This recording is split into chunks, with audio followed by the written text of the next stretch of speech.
Él vio mi condición, no era nadie, me hizo uno de su pueblo, real sacerdocio, escogido por Él. Él es mi Padre y yo su Hijo.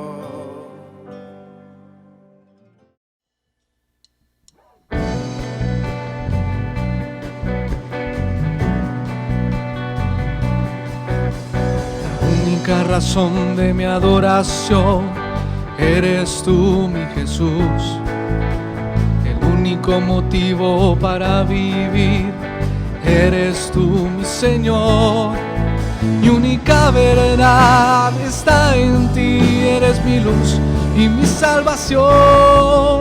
Mi único amor eres tú, Señor, y por siempre te alabaré. Eres todo poderoso, eres grande y majestuoso, eres fuerte, invencible, y no hay nadie como tú.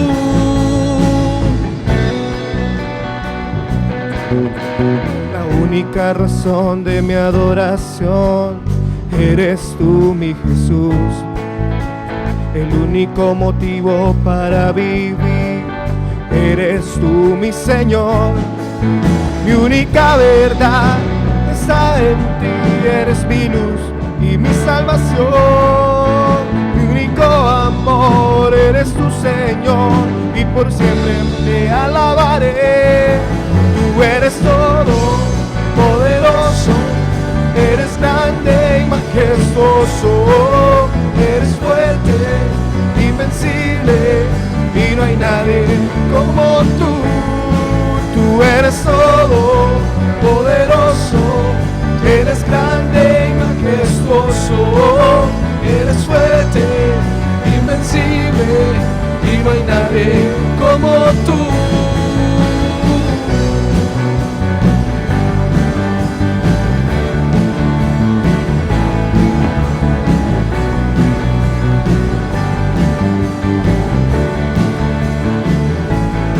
Tú eres todo poderoso, eres grande y majestuoso, eres fuerte, invencible, y no hay nadie como tú.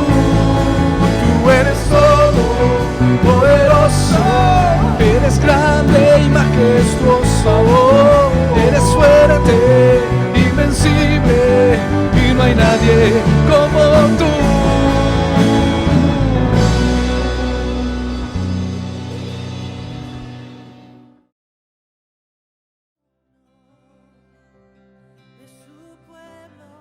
Bendiciones, iglesia. Un saludo muy especial para todos y todas que nos están acompañando hoy una vez más. Estamos muy contentos como siempre. Nos sentimos muy alegres y privilegiados de que el Señor nos tome en cuenta para compartir con ustedes de lo mucho que Él nos ha bendecido. Quiero compartir con ustedes una pequeña palabra en Filipenses 4, versículos 6 y 7. Por nada estéis afanosos, si no sean conocidas vuestras peticiones delante de Dios en toda oración y ruego, con acción de gracias, y la paz de Dios, que sobrepasa todo entendimiento, guardará vuestros corazones y vuestros pensamientos en Cristo Jesús. Amén. El Señor nos habla de que no nos preocupemos, de que no nos inquietemos, que llevemos todo lo que nosotros tenemos delante de Él y que confiemos en Él, que Él siempre es nuestro ayudador, es siempre que nos fortalece, es siempre que nos levanta y nos sacude y nos hace seguir hacia adelante. Así que disfrutemos este tiempo, como siempre les digo y los invito a que se queden con nosotros y también disfruten de la palabra que el Señor tiene en este día para usted y su familia. Bendiciones.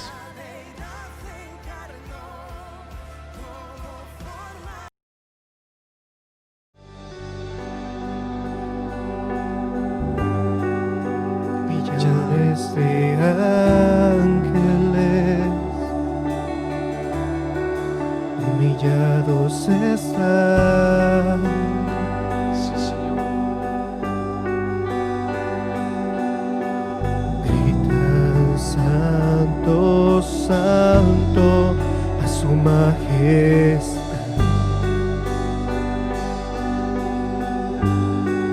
24 ancianos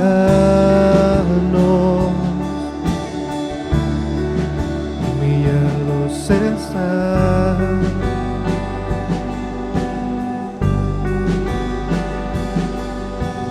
Gritan santo, santo al Cordero de Dios. Allí quiero estar,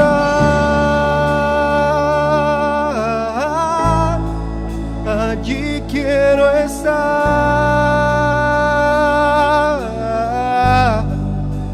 en tu presencia es donde quiero habitar. Oh.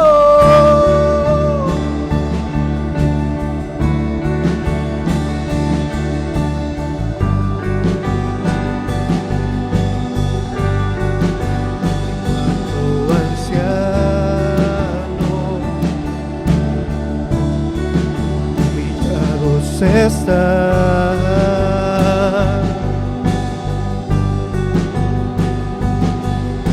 y gritan santo, santo al Cordero de Dios.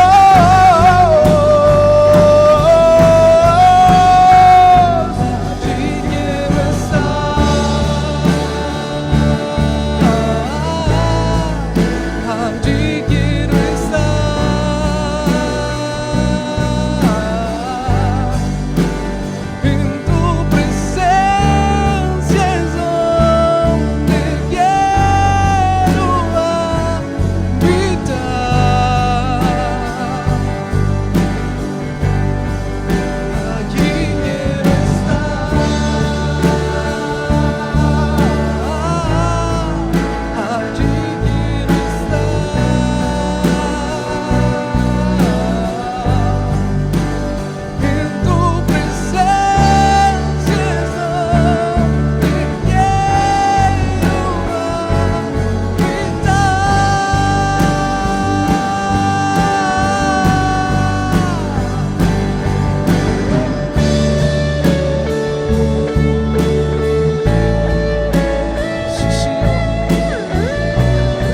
Nuestros temores, Dios, solo tú, Dios. Quiero estar. Nuestras inseguridades, En indecisiones, tu Señor Jesús. presencia estoy. Solo tú, Señor. Quiero Solo en tu presencia, Señor Jesús. Allí.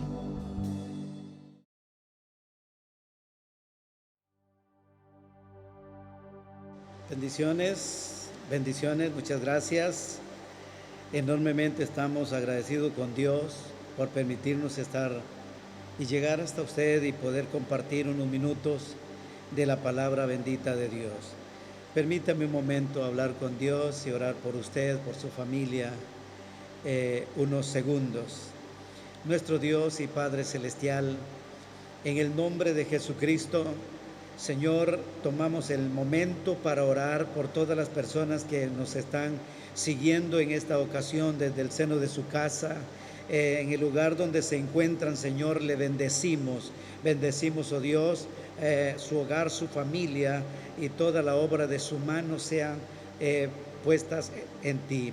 Dios, pon tu mano sanador. Si hay alguien, Dios mío, que está con quebranto de salud, tu buena mano poderosa esté reposando, Señor, en tanto tu palabra se predique. Reciban de ti, Señor, sanidad para su cuerpo. En el nombre de Jesús. Amén, amén y amén.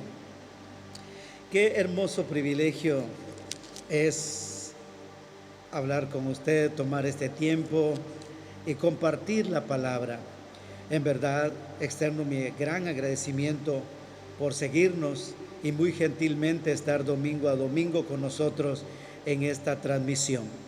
Bien, sin más preámbulo, vamos a la Biblia porque es lo que queremos estudiar en esta ocasión, en esta exposición bíblica.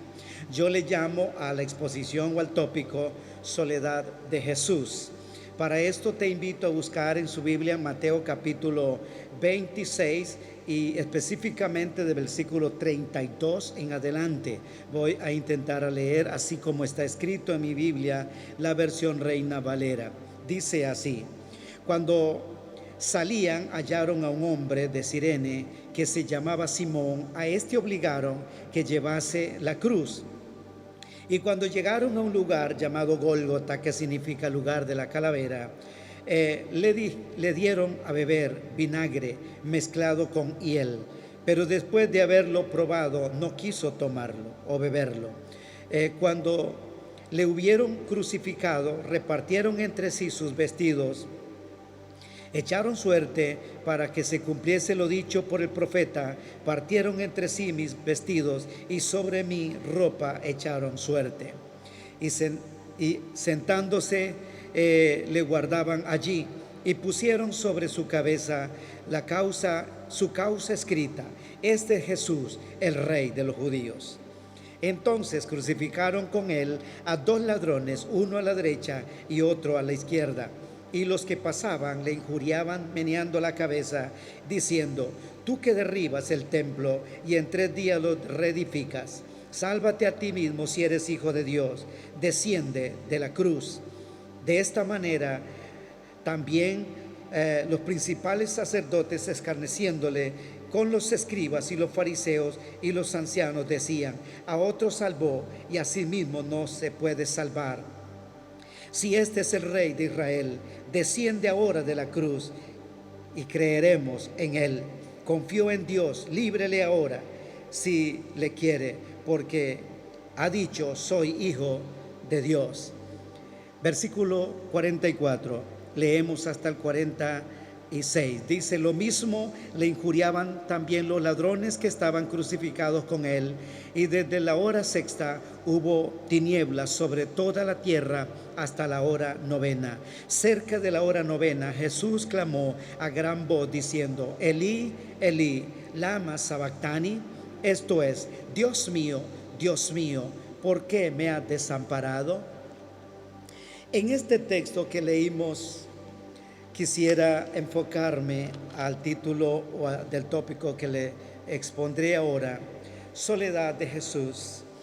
Y me da a razonar con ustedes acá juntos que en algún momento en la vida alguien de la misma forma nos declaró diciendo: yo estaré con ustedes, no te voy a dejar, no le voy a abandonar. Y nosotros creímos a ojos cerrados que lo que nos estaban diciendo era lealtad, porque nos dijeron que iban a estar en los momentos difíciles, lealtad en el quebranto de salud, lealtad en el momento de desempleo, lealtad en crisis que pasamos. Esa persona dijo: no te preocupes, voy a estar con usted siempre. A la hora de la verdad, cuando llega los momentos más difíciles de la vida, buscamos alrededor una fortaleza en donde apoyarnos y nos damos cuenta que estamos solos. En esta ocasión voy a mencionar 4 puntos que noto en este capítulo, por lo menos de la vida de Jesús. Es lo que quisiera hacer lo más explícito posible. Soledad de Jesús. Durante los últimos días de Jesús, usted y yo podemos observar algo muy singular. Consciente Jesús del sacrificio que él tenía que pasar, en su mente pasaba o estaba la idea que tiene todo ser humano: voy a morir. Cristo vino no para implantar su reino terrenal como lo esperaban los judíos en su tiempo. Cristo vino para establecer el reino de Dios en la tierra, de acuerdo al plan diseñado, arrebatarle lo que un día Satanás tomó después que el hombre cayó en el huerto del Edén. Cuando usted va a la Biblia, en el libro de Génesis, te encuentras que Dios sacó al hombre la corona de la creación, y al sacarlo del Edén, entonces fue excluido, puso ángeles alrededor para que custodiase el jardín del Edén, y con espadas encendidas no pudiera esto regresar a tomar la posesión que al principio se le había dado. Desde ese día en adelante, Satanás tomó el campo y se hizo el dueño de esa pertenencia que Dios le dio. Antes era de Adán, el primer hombre que Dios le había dado en el libro de Génesis, en el huerto del Edén.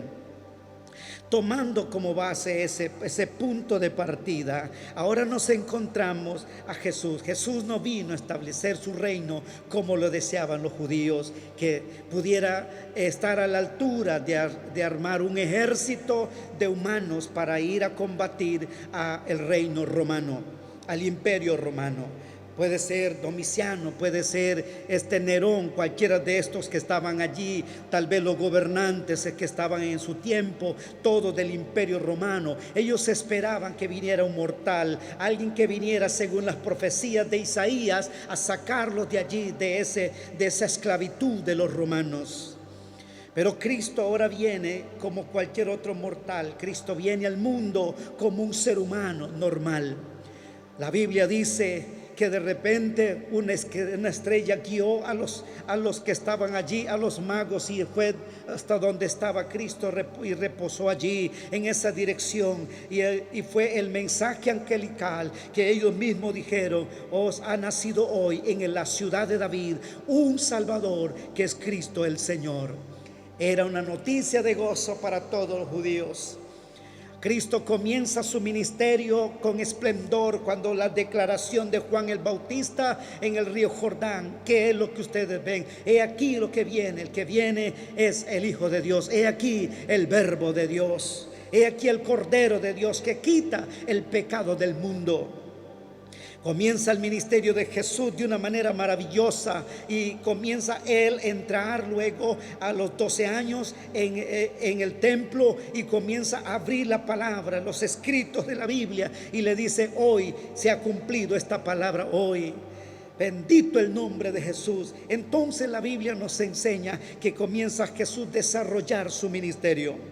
Llama a los 12, luego se multiplica 70, y luego el texto nos sigue diciendo que comienza a ver muchas personas que le seguían. Algo maravilloso estaba en la vida de Jesús.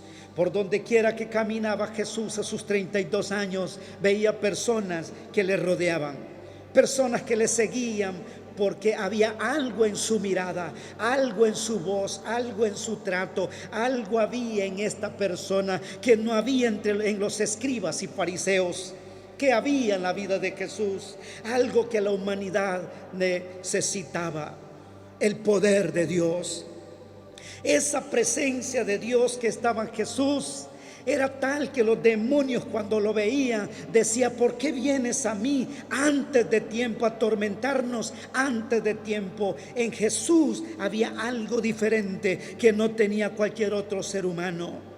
Y es allí donde digo y mencioné que Jesús venía muy consciente, él estaba muy consciente de su sacrificio, lo llevaba en su corazón, él iba a pasar las penas de la muerte como cualquier otro ser humano. 100% hombre, 100% Dios, Jesús estaba allí. En el contexto bíblico vamos a encontrar en la cruz, en la cumbre del sacrificio al Hijo de Dios. Ahora Jesús está allí. ¿Qué estaba haciendo Cristo? La Biblia enseña que Jesús estaba siendo llevado, como leímos en el texto anterior. Primero le rasgaron sus vestidos, lo azotaron, luego le pusieron sus vestidos y lo llevaron hacia el Gólgota, el lugar de la calavera. Como no podía sus fuerzas más cargar la cruz, obligaron a este hombre, otro que pasaba por allí, a llevar la cruz hasta el Gólgota. Qué cuadro más hermoso para usted y para mí, que somos conocedores de esta palabra y amantes de esta verdad. ¿Quién era ese Jesús? Jesús estaba ahora yendo a morir solo. solo.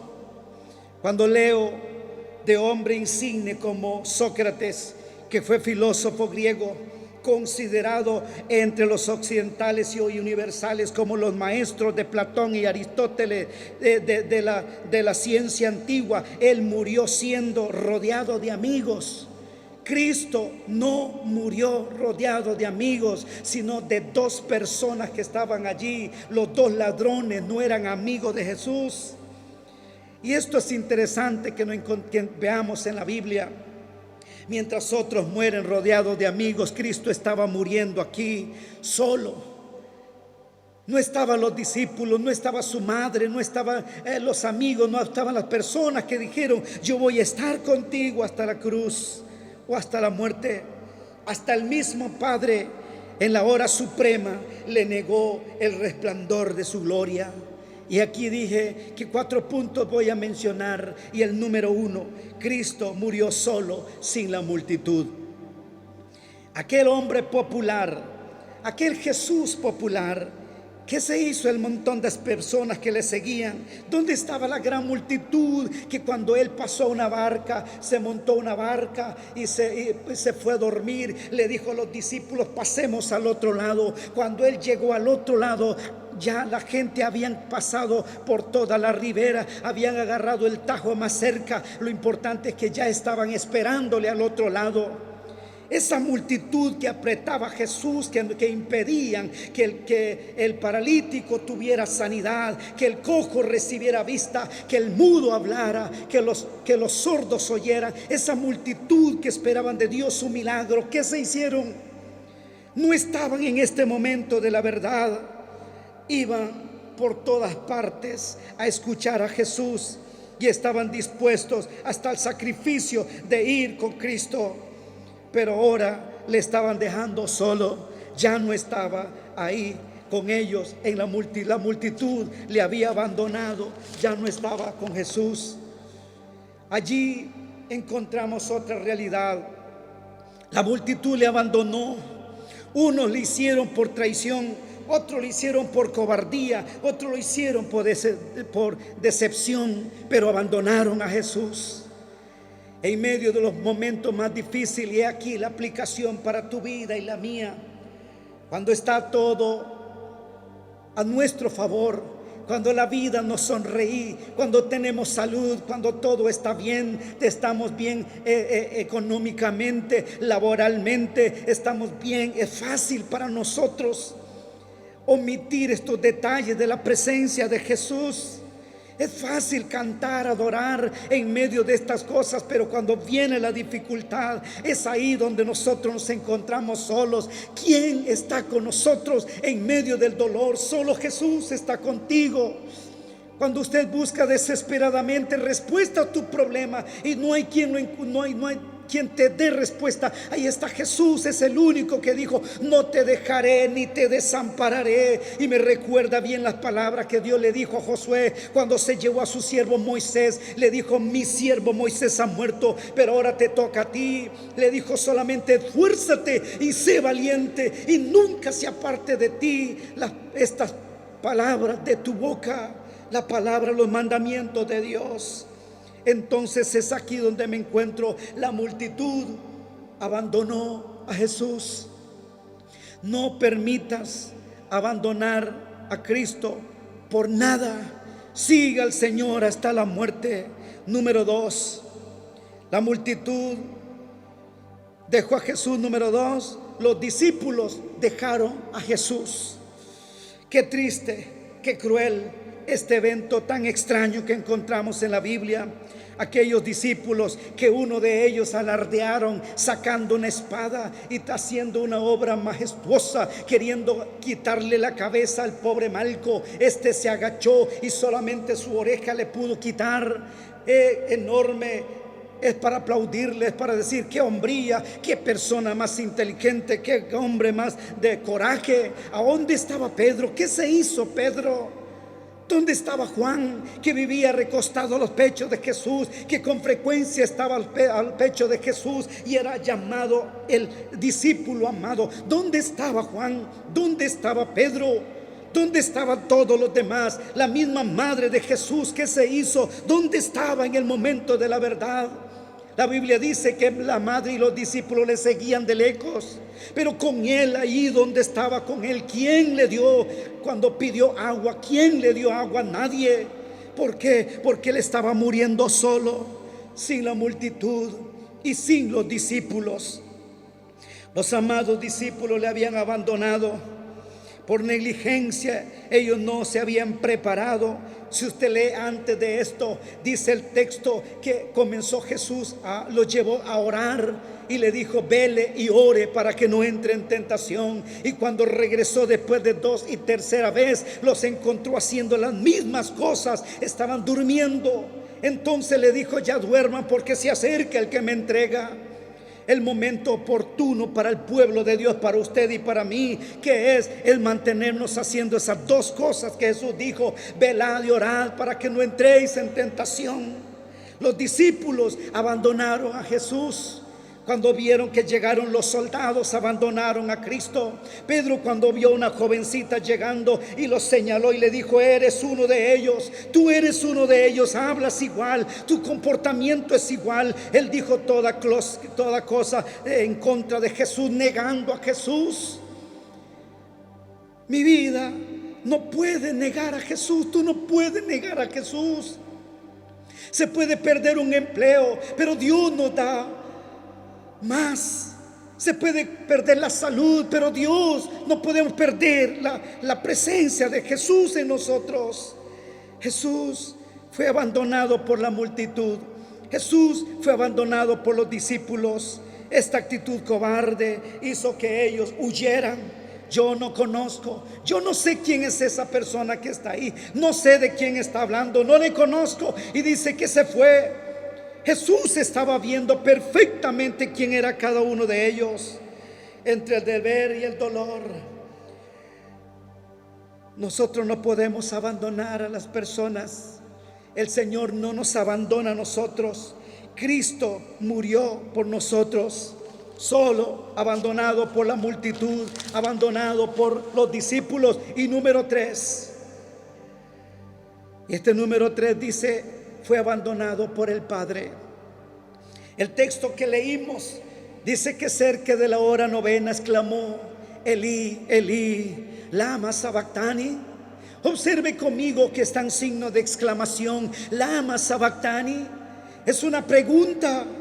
¿Por qué me has desamparado?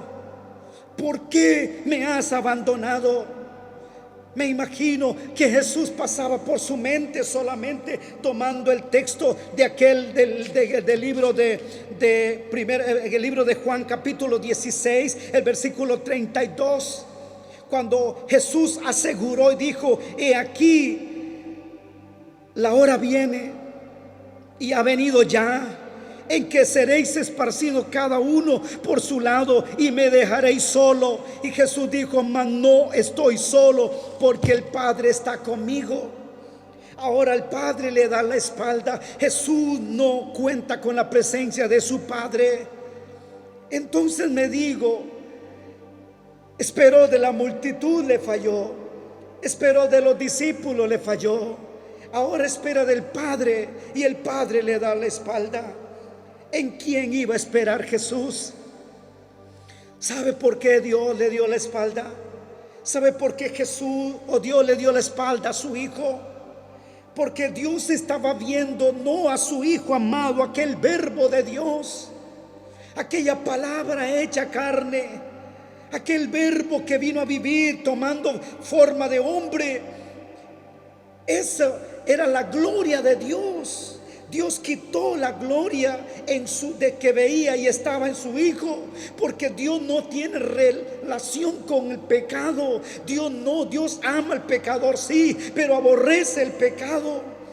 Por tanto, tuvo que quitar su mirada de su hijo, por lo que estaba viendo no era su hijo amado, el perfecto, el santo, el puro, el verdadero, el alfa, el omega, el principio, el fin, el primero y el último. No era el que estaba viendo ahí, sino un hombre cargando tu pecado y cargando mi pecado. Un ser humano ahí clavado en la cruz, ensangretado, con una corona de espina, muriendo en medio de dos ladrones. La maldición más grande de todo ser humano era morir ahí en la cruz. Cristo estaba llevando tu maldición y mi maldición, estaba llevando nuestra maldición en la cruz. El Padre no podía relacionarse con eso, por eso el Padre quita la mirada y Jesús se siente solo.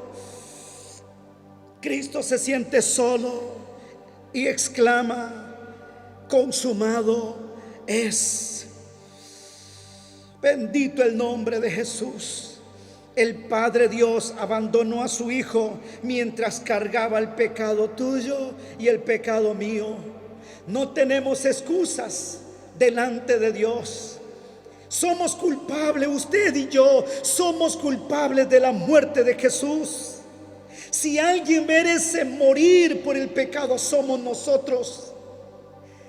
Si alguien mereció morir, era el mismo ser humano. Si Cristo no hubiera muerto por nosotros, estuviéramos todavía nosotros muertos en delitos y pecados. Todavía estuviéramos llevando becerros y carneros y otros más, llevando animales al sacrificio. Pero Cristo fue el sacrificio perfecto de una sola vez y para siempre en la cruz, por ti y por mí, por nosotros. Dice la Biblia que el pecado de todos nosotros del Padre lo puso en su Hijo. Y como Dios no aguantaba ver a su Hijo cargando todo el peso del pecado, entonces Él apartó su mirada. Y Jesús se sintió solo y exclamó: ¿por qué me has desamparado? Y es aquí donde vuelvo a mencionar otra vez: Dios nos ha dado el privilegio de ser el comunicador, el portador, el mensajero, el heraldo de la palabra bendita de Dios, un mensaje de salvación. Mientras usted viva, tienes esperanza. Una vez que te mueras, una vez que nosotros los seres humanos morimos, no hay nada que hacer.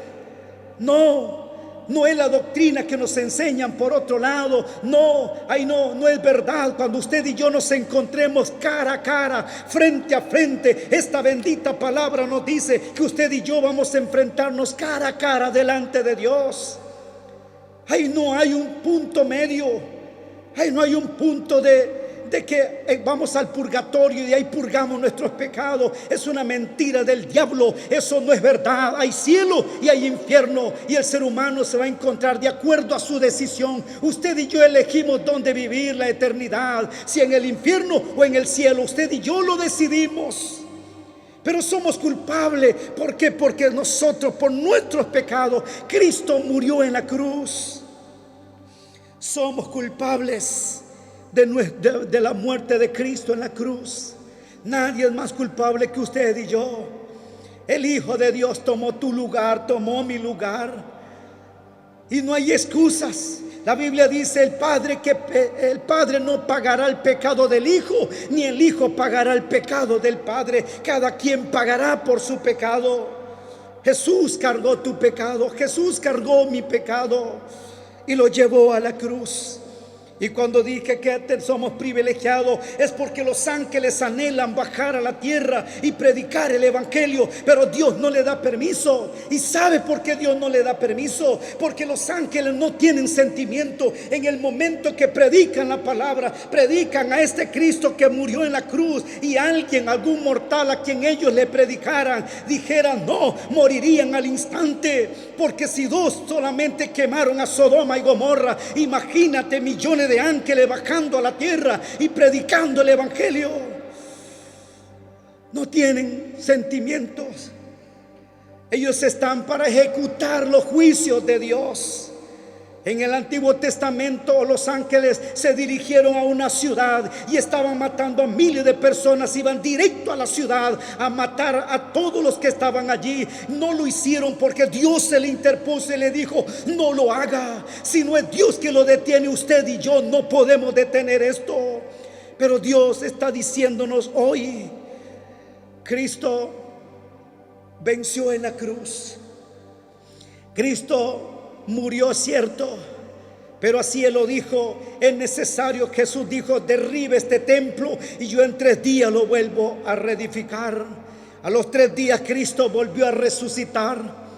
Las mujeres sin idea alguna que llegaron por el cuerpo de Jesús, no pudiendo identificar aquellos 2 seres que estaban allí, le dijeron: ¿dónde le pusieron? ¿Dónde le pusieron? Sin darse cuenta que estaban hablando con ángeles. Estos seres angelicales le dijeron: ¿por qué buscas entre los muertos al que vive? Él no está aquí, Él ha resucitado. Bendito el nombre de Jesús. Cristo fue abandonado por la multitud, fue abandonado por los discípulos. Y quiero terminar con este punto 3 nada más.